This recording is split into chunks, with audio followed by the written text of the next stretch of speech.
What's poppin', y'all? You rockin' with Jiggy Jones, and welcome to another episode of Creative Convos, where I make every single guest for right at home. And today, the young woman that's blessing us with her presence, we have Journey Montana in the building. Hey. Journey, how are you? I'm good. How are you? Great.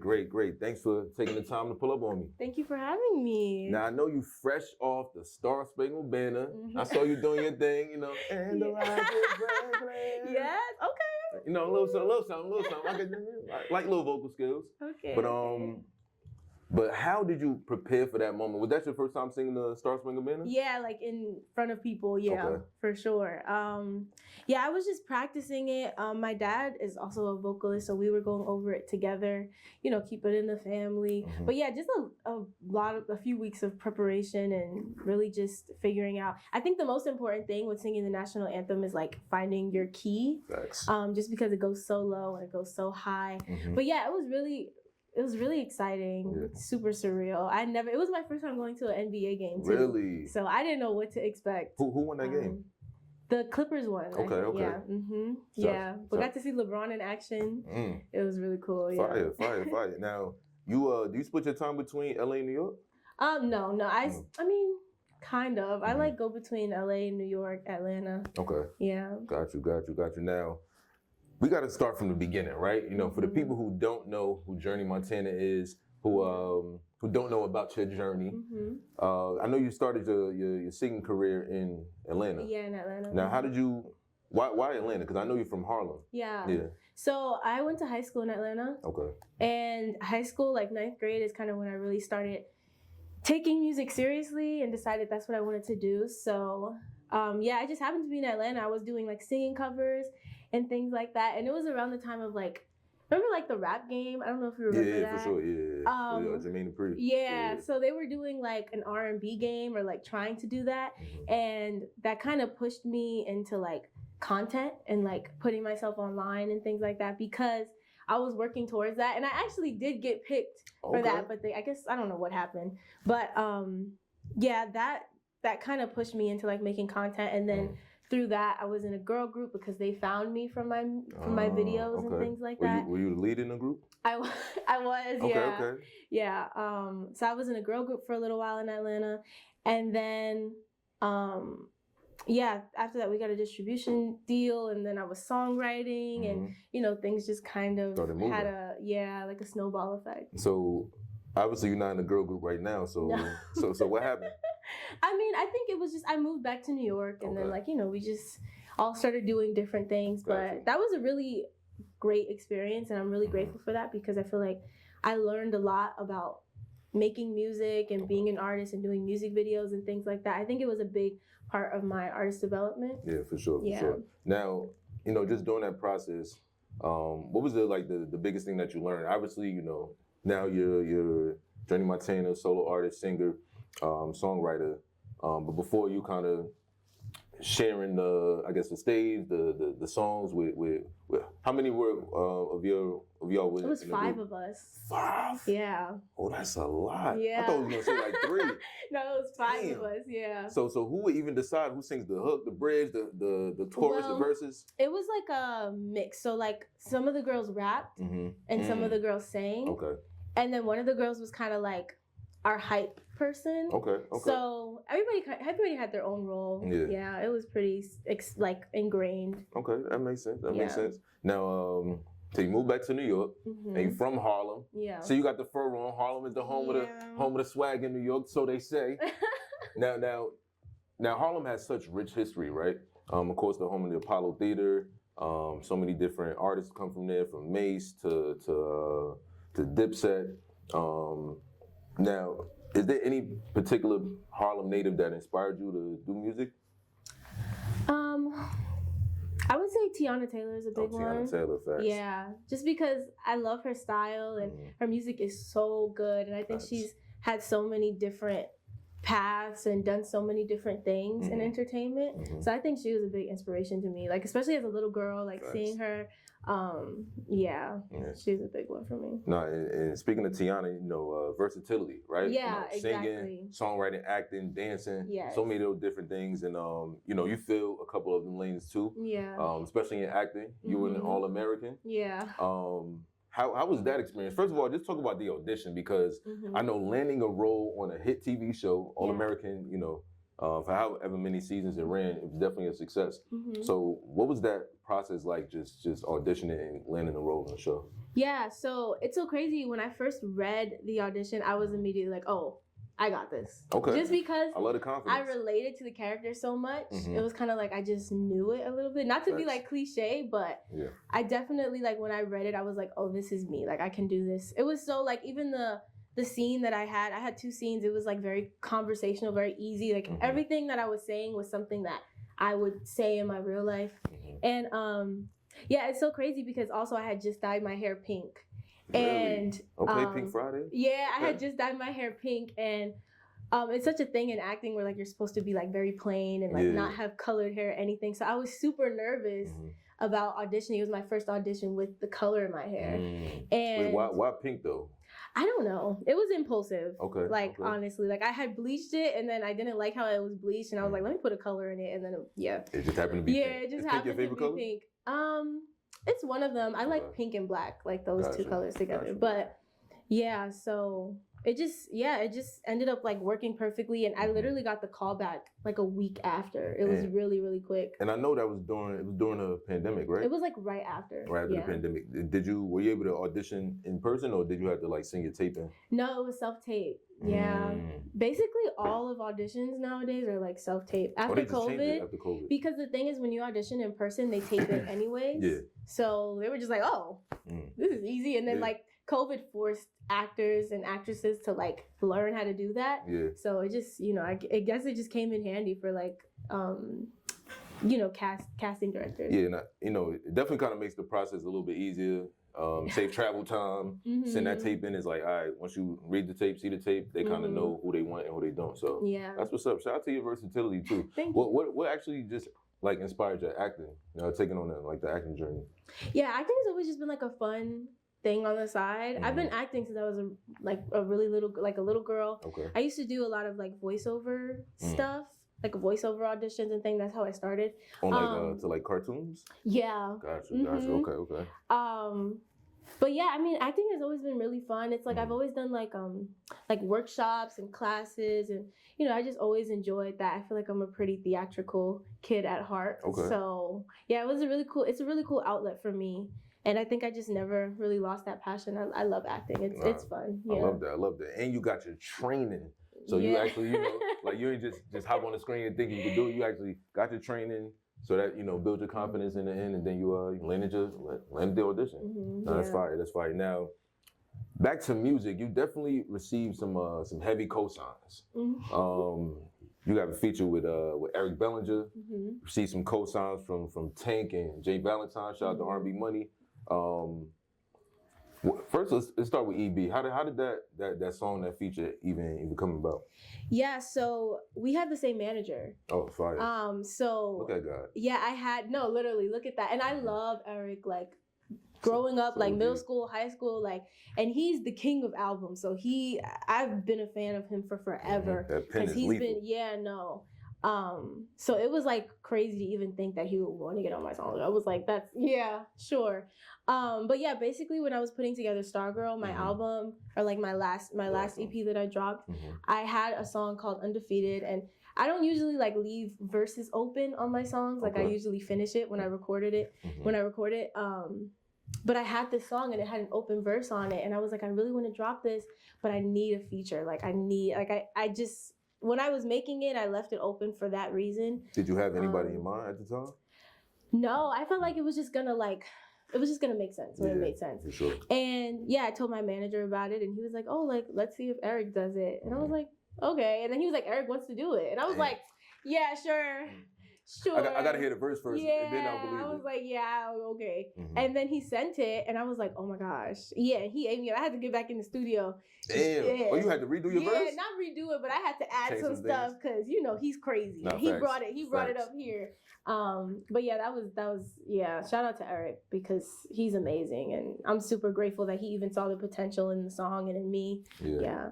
Now going back to Stargirl, that's your first project you ever put out? Well, it's my second. Yeah. The second. Mm-hmm. So with every project or album, I feel like that's when it comes to artists, that's like your baby, right? Yeah. You take so much time in creating it, nurturing it, and then when it's time to release to the world, it's like you gift it to the world and you kind of just receive whatever kind of feedback the world kind of gives after they listen to the project.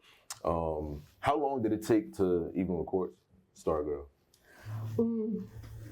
Really, I wasn't even really realizing that I was making Stargirl when I was making it. Mm-hmm. I was kind of just trying to pinpoint this sound that I was having in my head, and I was just doing it over and over again, and it turned into like a cohesive body of work. Gotcha. But yeah, it took me like about a year, I guess, when I just look at when I started with the first song and then finished it with the last song. Yeah. It took a minute, but I'm grateful just to have that body of work because I'm really proud of it. Just because it was, it was like I had a goal in mind and I kept trying and kept trying and kept trying. And, some of the songs made the cut, some of them didn't. But I think that, it came together really well. I'm really proud of that. I think that's all that matters. As long as you're proud of the body of work that you create and you put out, I think that's all that matters. Mm-hmm. Now, one song that stood out to me on there, Bad Decisions, right? So Bad Decisions, you started off saying, reminiscing about when I could stand you. You a bitch ass nigga that can't stand you. So I want to know who hurt you, Queen. Like we have to discuss this because I know this seemed like a past situation, and I hope you've healed from this. Oh, I have. Yeah. Okay, that's good. Definitely. That's good. That's the first step. Yeah. Long as we've healed, that's the first step. But just break down those lyrics and what actually inspired that. Yeah. So I was going through a breakup, obviously. And yeah, we were just having bad communication because I don't think he understood why I was where I was mentally with him. And I kept trying to, communicate and explain my feelings, and he was just not listening. And he makes music as well. So I was just like, you know what? Let's put this in a song. And I literally sent it to him that same night. Like I was like, if you don't understand this paragraph, I'm gonna put it in a song. Oh, you were texting? Yeah, like it was, I was very, I'm very expressive. So I was like, and we were in it. It was like a longer relationship. We were together for like 2 years. So yeah, I was in it. And he was not understanding. And then when I sent him the song, he like sent me back breaking down every line, like, oh, and what about this? And what did you mean by this? Yeah, he heard me. So that was kind of what inspired it. I think I needed to get it off my chest. I was really hurt and irritated and, frustrated, obviously, in the lyrics. But yeah, I really just needed to get it off my chest. And I knew that it was like built up inside, and I just needed the right beat and the right vibe. And yeah, it just came together perfectly. And he understood what I was saying. There you go. I think that was the biggest purpose, right? Yeah. For him to understand, because he didn't get the text. Yeah, he wasn't getting the memo. He wasn't getting it. So you put it in the song. Yeah. Even though you sang, great and beautifully, it was still like the lyrics still hit home. Yeah, that's why I feel like it's very conversational, Bad Decisions, because I literally was having a conversation. It was my side. I was just, really just expressing my feelings and trying to get someone to hear me. Got you. Hey, whoever he is, we wish you all the best, brother. Wish you all the best. Shout out to that man. Now you were featured on Capella Gray's Five Responsibly Volume 1. The song Bougie, got Dream Doll on there, Jada Kingdom on there. How did that record come about? Yeah, Capella, one thing about him, he's just gonna call me and be like, hey, I got something for you. So that's exactly what he did. And the song was fire. I was like, of course, stop everything. He told me, he was like, oh, this is perfect for you, because I guess he was like, you kind of bougie. And he was like, all the bougie girls on it. And I think it just, it came together perfectly with Jada and Dream Doll. I think, is very on brand. Facts. So yeah, I think that song is amazing, and I'm really grateful to be on that project. The project is amazing. That's a fact. Yeah, shout out to Capella. He always shows me love. Yeah. Always looks out for me. yeah, I'm really, really happy about how that came out. The part about that song that I love about your verse is it's like a bridge, but it kind of ends the song. Like, and I feel like, songs these days with a lot of songs like in like 2:30, right? Like 2 minutes and 30 seconds, or even less. Yeah. And I think that song probably over like 3 minutes, but the fact that like bridges are like obsolete nowadays, like, you know, it's like verse, hook, probably another verse that's shorter than the first one, and then, you end the song. But it's like, nah, you took the bridge, took it home, and then you brought us home and ended the song. So, shout out to you for not only the song and the verse, but, for making sure that it was cohesive with the rest of the song. So definitely did your thing on that for sure. Thank you. Now, TikTok. Let's talk about TikTok a little bit. TikTok had the short little bin over the weekend. Were you one of those people who were like looking at all like your saved videos and kind of like mourning, getting like prepared to mourn a little bit? Yeah, no, literally I was. It was so sad. I was like, oh, RIP to TikTok. But I don't know what's going on now. It's like here, but then it's kind of not. Maybe it will be, maybe it won't. It's like to be continued right now. Yeah. It's still on my phone. Yeah. Question mark. Yeah. I think it was like the anticipation to see what was gonna happen was like crazy. I think everybody was like, "Is TikTok going away?" And literally. Then, it was a. Now it's back or it's not. Yeah, I don't know. It's so weird. If it isn't available anymore, how do you think that's either gonna like affect you, how you put out content, music, anything?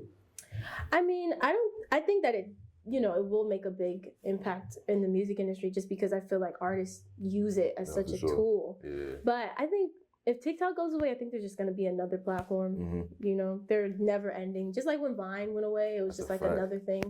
So, yeah, I think it's just, social media, everybody uses it. Everybody's making apps all the time. Thanks.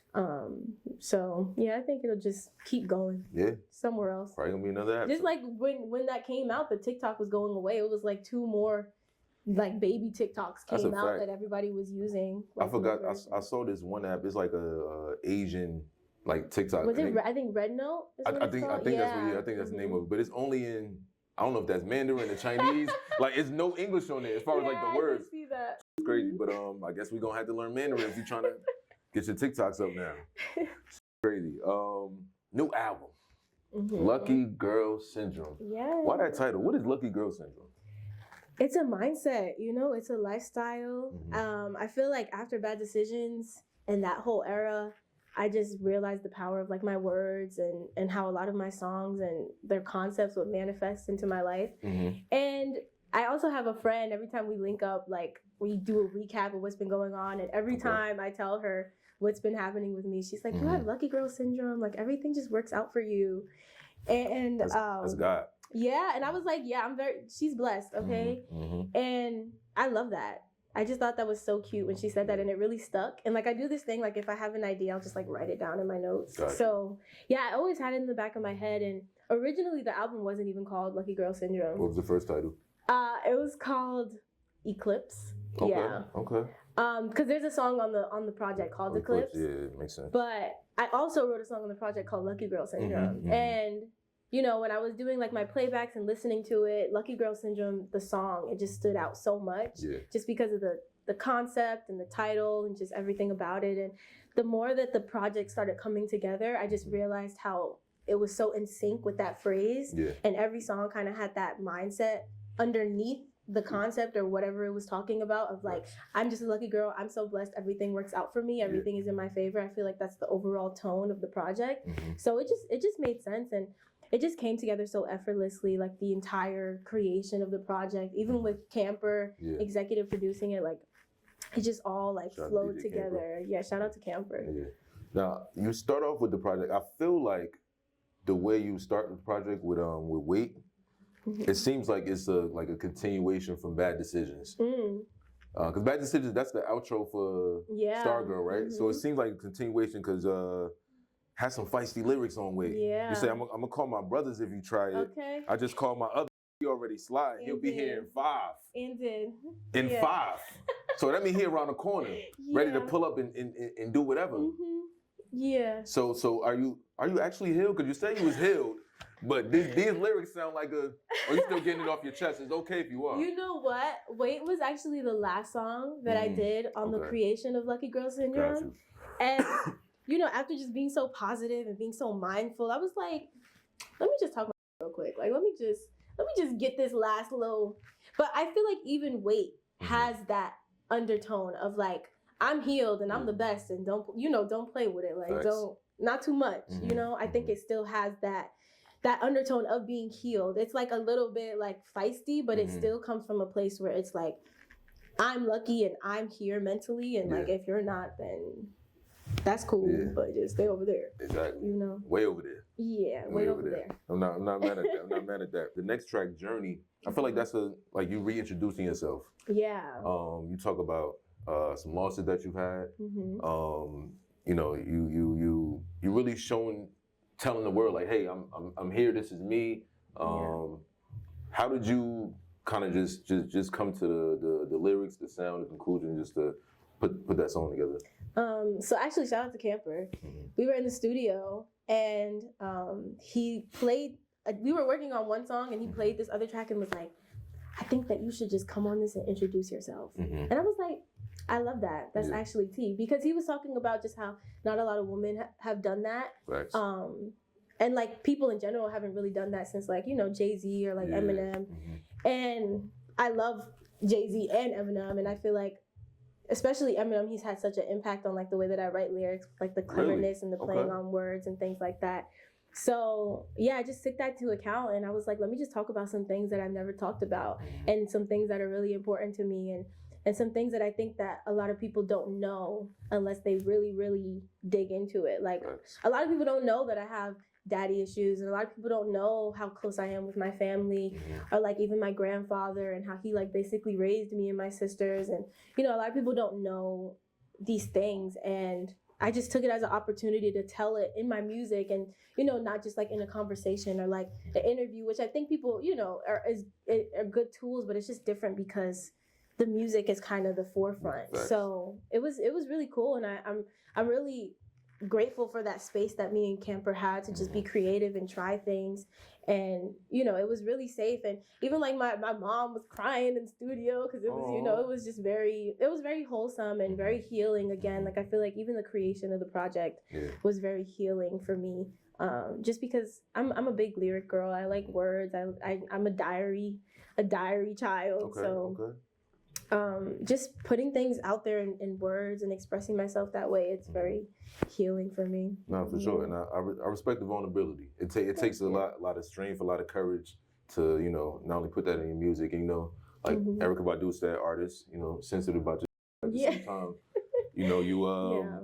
when you are able to express that, I think it's definitely well received. Thank you. Like I said, there's strength and courage and vulnerability. So salute to you.